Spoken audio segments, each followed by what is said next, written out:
The stakes are high, of course, for the auto industry, for auto workers, but also for Canadian politicians, especially during this first week of a federal election campaign. CBC's Karina Roman is watching that reaction. And Karina, what have you heard so far? Well, let's start with Mark Carney, who called this a direct attack on Canada, a direct attack on the auto workers he was with just this morning at a campaign stop in Windsor.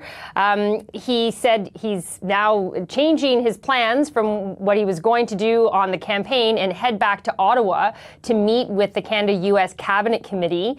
And he also, there was questions about whether he would speak to Trump. That still hasn't happened since he became Prime Minister. He said now would be an appropriate time to speak with Trump considering these actions, but he can't give us a precise timing on that other than it should happen soon.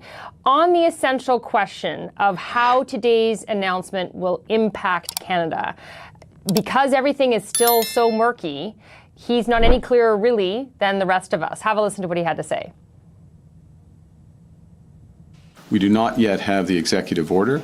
And so there are different variants of the 25% announcement that was made today. One would be that it is only on the, this is still significant to be absolutely clear, but on the part component of a car. Another would be that it's on the entire vehicle. We await the executive order for that clarity. But to be absolutely clear, even in the more, quote, restricted version of this, it is a significant action. Now, he did say, just yes, we're in caretaker mode. It's during an election, but the government does have options and will be able to execute its plan on retaliatory tariffs if necessary. He did try and encourage Canadians to stay united and saying that Canada will come out strong on the other end, but conceded that it will hurt in the meantime. Yeah, it is so significant that even the Prime Minister not clear on exactly the details of what Trump is going to enact, but also points out no matter what it is serious business. What about the other political leaders, Karina? What are they saying?